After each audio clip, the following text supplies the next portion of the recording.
Hello friends, welcome to civil AG exam. अभी हम Tamil Nadu PSC का पेपर डिस्कस करने जा रहे हैं, असिस्टेंट इंजीनियर का। इससे पहले पार्ट 1 आया था, ये पार्ट 2 है। अगर आप पार्ट 1 देखना चाहते हैं तो हमारे यूट्यूब चैनल की प्लेलिस्ट में जाकर देख सकते हैं। क्वेश्चन नंबर 44 से स्टार्ट करते हैं। क्वेश्चन नंबर 44 है, the stress at which extension of material takes place more quickly as compared to increase in load is called as. तो बहुत सिंपल क्वेश्चन है। इसका करेक्ट ऑप्शन क्या होगा? Yielding point. ठीक है, क्यों? उसने बोला है कि जो स्ट्रेन है वो ज़्यादा बढ़ रहा है एज़ कम्पेयर टू हमारा लोड बढ़ाने के। तो वो कब होता है? हमारा यील्डिंग रीजन में। नेक्स्ट क्वेश्चन है असर्शन रीजन का। For the same shear force maximum shear stress developed in a circular section is lesser then in rectangular section. बिल्कुल सही है। हम जानते हैं हमारा सर्कुलर सेक्शन क्या होता है, shear के लिए ज़्यादा स्ट्रॉन्गर होता है as compared to rectangular section. Reason क्या है? Circular section is stronger in shear। बिल्कुल सही है, बोथ करेक्ट है। That is both A and R true. Next question देखते हैं। लिस्ट दे रखी है हमें, मैच कर करेक्ट हमें बताना है कौन सा है। ठीक है, ए दे रखा है फिक्स बीम में यूडीएल लग रखा है, तो इसके लिए मैक्सिमम डिफ्लेक्शन कितना होता है? हम जानते हैं WL/4/384 EI। नेक्स्ट बी है कैंटिलीवर पॉइंट लोड लग रखा है, तो इसके लिए मैक्सिमम डिफ्लेक्शन होता है WL3/3 EI। बिल्कुल करेक्ट है, सेकंड करेक्ट है। सी भी देख लेते हैं।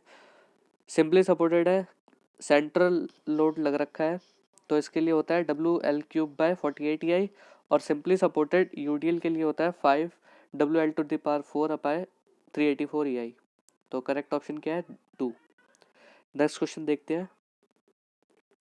The energy stored in a body when strained within elastic limit is known as. और देखो इंपॉर्टेंट क्या है इसमें, विद इन इलास्टिक लिमिट, तो इसके लिए हो जाएगा प्रूफ रेजिलियंस। बट अगर वो बोलता है कि अप टू प्रोपोर्शनल लिमिट तो होता है रेजिलियंस। ठीक है, नेक्स्ट क्वेश्चन देखते हैं। करेक्ट ऑप्शन क्या है? बी। नेक्स्ट क्वेश्चन देखते हैं। Failure of a ductile material is best explain by. तो फेलियर ऑफ डक्टाइल मटेरियल के लिए कौन सी? Distortion energy theory. ठीक है, नेक्स्ट क्वेश्चन है विच of the following method of structural analysis is a force method. Force method और displacement method, ये दो मेथड होते हैं स्ट्रक्चरल एनालिसिस के। डिस्प्लेसमेंट मेथड के सिर्फ और सिर्फ 4 मेथड होते हैं। पहला कौन सा होता है? Moment distribution. दूसरा होता है स्लोप डिफ्लेक्शन। तीसरा होता है स्टिफनेस मैट्रिक्स। और चौथा होता है कहानी। ठीक है, इसके अलावा जितने भी मेथड होते हैं वो सारे के सारे हमारे कौन से हैं? Force method. तो इसके लिए करेक्ट ऑप्शन क्या हो जाएगा? C, that is column analogy method is a force method. Next question. For short consider the following statement. कुछ स्टेटमेंट दे रखी है, हमें बताना है कि कौन सी करेक्ट है। For short column the failure is due to yielding. बिल्कुल सही है। For short column the failure is due to instability. Instability हमारी शॉर्ट कॉलम्स के अंदर नहीं आती, ये हमारी लॉन्ग कॉलम के अंदर आती है। हल्का सा भी लोड लगाएंगे बकल कर जाएगा। ठीक है, तो इसके लिए करेक्ट ऑप्शन क्या है? ए इज करेक्ट। नेक्स्ट क्वेश्चन देखते हैं। A simply supported beam of span L carries a point load W at mid span. The maximum bending moment occurs at support। तो फिर क्या है? सिंपली सपोर्टेड बीम है, point पे W मिड स्पैन पे लग रहा है, और मैक्सिमम बेंडिंग मोमेंट कहाँ लगेगा? सिंपल सी बात है, मिड स्पैन पे ही लगेगा। Next question. A fixed beam of span L carries a point load W at mid span.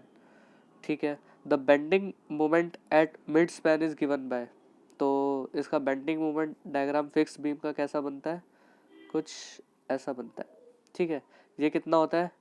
PL/8, PL/8 और PL/8। तो इसका करेक्ट ऑप्शन क्या है? WL/8। ठीक है, नेक्स्ट क्वेश्चन देख लेते हैं। The term bulk modulus K and modulus of rigidity C, the Poisson ratio can be explained by। तो इसके लिए करेक्ट क्या है? 3K-2C/6K+2C। नेक्स्ट क्वेश्चन देखते हैं। Beams composed of more than one material rigidly connected together so as to behave as one piece are known as composite beams। बहुत simple question है। Next question, the bending moment at the fixed end of a cantilever beam as shown in figure is given by। तो fixed and पे इसका bending moment कितना आएगा, तो बहुत simple है, WL²/2। ठीक है, इसका बेंडिंग मोमेंट डायग्राम कुछ इस तरीके से बनेगा, ये नेगेटिव आएगा और ये कितना होगा WL²/2। ये पैराबोलिक पैराबोलिक ठीक है, नेक्स्ट क्वेश्चन देखते हैं। The section modulus of a rectangular beam section of width B and depth D is given by A BD 4/16 नहीं, B square D/6 नहीं, C BD square/8 नहीं, D BD square/6 करेक्ट है। Section modulus Z हम जानते क्या होता है, I/Y। I कितना होता है BD³/12 और Y कितना होता है D/2। तो इसको सॉल्व करेंगे तो कितना आ जाएगा BD²/6। नेक्स्ट देखते हैं, the Rankine Gordon formula for the crippling load P on a column is given by A FC क्या है, क्रिपलिंग स्ट्रेस है, ठीक है, सिग्मा C कह सकते हैं इसको। FC A/1+A L² बिल्कुल करेक्ट है। ठीक है, क्रिपलिंग लोड का फॉर्मूला क्या होता है, P इक्वल टू होता है π²EI/L इफेक्टिव का स्क्वायर। I को हम नीचे ले आएंगे L/I, तो वो क्या हो जाता है K, 1/K। ठीक है, इसको करेक्ट ऑप्शन क्या है A। ठीक है, नेक्स्ट क्वेश्चन देखते हैं। Eccentrically loaded columns are generally subjected to A axial compression and tension, गलत। Next, B shear stress and axial compression, बिल्कुल गलत। C bending stresses and axial compression, ये सही है। ठीक है, इसेंट्रिकली लोडेड की वजह से एक तो डायरेक्ट स्ट्रेस आएगा और एक बेंडिंग स्ट्रेस आएगा। ठीक है, डायरेक्ट स्ट्रेस में कौन सा आएगा, कंप्रेशन या टेंशन। ठीक है, बट इधर कॉलम की बात कर रहा है तो क्या आएगा, कंप्रेशन। नेक्स्ट क्वेश्चन देखते हैं, the deflection of beam may be reduced by A decreasing the depth of the beam, बिल्कुल गलत है। B इंक्रीजिंग द स्पैन, बिल्कुल ही गलत है। प्रोवाइडिंग गर्डर एंड रिस्ट्रेंट्स, सही है, C हमारा करेक्ट ऑप्शन है। ठीक है, तो नेक्स्ट क्वेश्चन देखते हैं, विच of the following is dimensionless. Dimensionless कौन सी क्वांटिटी है, स्ट्रेन हमारी क्या है, डायमेंशनलेस क्वांटिटी है। नेक्स्ट क्वेश्चन क्या है, the water content of fully saturated clay soil depends on it's void ratio. Water content क्या होता है, weight of water upon volume weight of solids. ठीक है, वाटर कहाँ पे होगा, वर्ड्स में। वर्ड्स किसकी वजह, वर्ड्स इसमें से कौन हमें एक्सप्लेन कर सकता है, वर्ड रेशियो ही एक्सप्लेन कर सकता है। ठीक है, नेक्स्ट क्वेश्चन है, which one of the following relation is not correct. Not correct बोल रहा है। ठीक है, तो नीटा इक्वल्स टू E/1+E होता है, ये हमारा नॉट करेक्ट है। E इक्वल्स टू नीटा/1 - नीटा बिल्कुल सही है, और बाकी सारे सही है।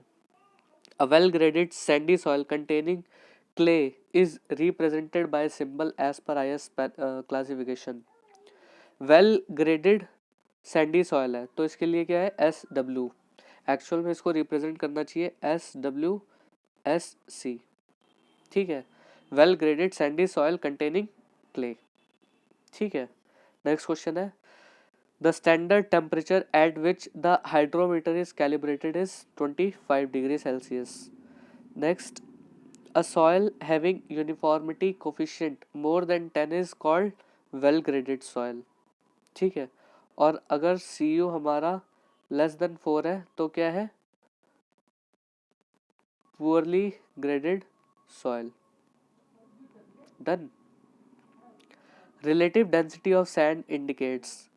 ठीक है, अब देखो रिलेटिव डेंसिटी, ये एक्चुअल में तो इसके A और B, that is A density of sand compared with density of water, ये भी करेक्ट है, और B लूजनेस ऑफ सैंड, ये भी करेक्ट है। C क्या है, बल्क डेंसिटी ऑफ सैंड, गलत है। D बल्किंग ऑफ सैंड, गलत है। बट मोस्ट अप्रोप्रिएट आंसर इसका क्या होगा, लूजनेस ऑफ सैंड। एक्चुअल में क्या होता है, ID हमें देता है क्या, कुछ एक पर्टिकुलर परसेंटेज, उस परसेंटेज का मतलब क्या होता है? उस परसेंटेज का मतलब होता है, मान लो अगर बोला 63%, मतलब क्या है कि 27% मोर उसको कॉम्पैक्ट किया जा सकता है सॉइल को। ठीक है, इस 63% का मतलब होता है 27% हम उस सॉइल को और भी कॉम्पैक्ट कर सकते हैं। तो बेसिकली क्या है, लूजनेस ऑफ सैंड हमें वो प्रोवाइड कर रहा है रिलेटिव डेंसिटी। नेक्स्ट क्वेश्चन क्या है, the permeability of a given soil is, permeability के हम जानते हैं CD D10 स्क्वायर, इसके हमारा प्रोपोर्शनल होता है। तो क्या हो जाएगा इसके लिए, directly proportional to square of the average grain size, that is C is the correct option for this question. Next question is flow net is use to find out, flow net को हम किसके लिए, quantity of CIPET के लिए हम flow net को बनाते हैं। नेक्स्ट क्वेश्चन है, Dupuit's theory is used to find, Dupuit's theory हम कोफिशिएंट ऑफ परमेबिलिटी के लिए यूज करते हैं। डार्सी लॉ सिर्फ और सिर्फ किसके लिए वैलिड होता है, लैमिनार फ्लो के लिए। तो करेक्ट ऑप्शन क्या हो जाएगा, A, Darcy law is valid only if flow is laminar. Next question है, the critical depth of vertical cut in a cohesive soil is given by. अब देखो इसका एक्चुअल में फॉर्मूला क्या है, क्रिटिकल डेप्थ ऑफ का फॉर्मूला रैंकाइन ने क्या दिया था, 4C अपॉन में गामा अंडर रूट ऑफ के ए कितना होता है, के होता है 1 - sin 5 अपॉन 1 + sin 5। ठीक है, उसको हम 10 की फॉर्म में भी लिख सकते हैं, 10² 45 - 45/2। ठीक है, अब देखो 1/10 क्या होता है, कॉट, तो इसके लिए करेक्ट ऑप्शन क्या हो जाएगा, 4C अपॉन में गामा कॉट 45 + 5/2। ठीक है, नेक्स्ट क्वेश्चन देखते हैं। नेक्स्ट क्वेश्चन कह रहा है, relation among the coefficient of consolidation CV time factor TV drainage part D and time is given bye. तो हम जानते हैं TV इक्वल टू होता है CVT अपॉन D²। तो इसमें करेक्ट फॉर्म कौन सी दिख रही है हमें, TV equal to CVT upon D², that is A is correct option. Next question है, a combined footing is generally used when, combined footing को हम कब यूज करते हैं, number of column is 2 and they are spaced close to each other, B, number of column is 2 and they are spaced far apart, नहीं, C, number of column is more than 2 and they are spaced far apart, no, D, there is only one column। तो correct option क्या है, A। ठीक है, तब हम combined footing design करेंगे जब एक की सीजी, एक कॉलम का सीजी दूसरे कॉलम के सीजी के साथ कोइंसाइड कर रहा हो, तो हम क्या करेंगे, कंबाइंड फुटिंग प्रोवाइड करेंगे। ठीक है, नेक्स्ट क्वेश्चन दे रखा है, the engineering news formula for computing the allowable load carrying capacity driven through the fall of hammer W and fall of height H centimetre with the steam hammer given S centimetre penetration with the last blow is given by, A है QA equals to WH/S + 0.25, B QA equals to WH/6S + 0.25, QA WH/S + 2.5 और QA WH/6S + 2.5। तो इसके लिए correct option क्या है, ए। Next question देखते हैं, coefficient of earth pressure at rest is given by, coefficient of at rest के लिए हम लेते हैं μ/1 - μ। नेक्स्ट क्वेश्चन है, mat is shallow foundation supporting, mat foundation क्या होती है, राफ्ट फाउंडेशन को मैट फाउंडेशन भी कहते हैं, जिसमें बहुत सारे कॉलम्स होते हैं और बहुत सारी रोज में होते हैं, that is number of columns in more than one row. Next question है, coefficient of consolidation is used for evaluating, coefficient of consolidation किसके लिए होती है, टाइम रेट सेटलमेंट के लिए।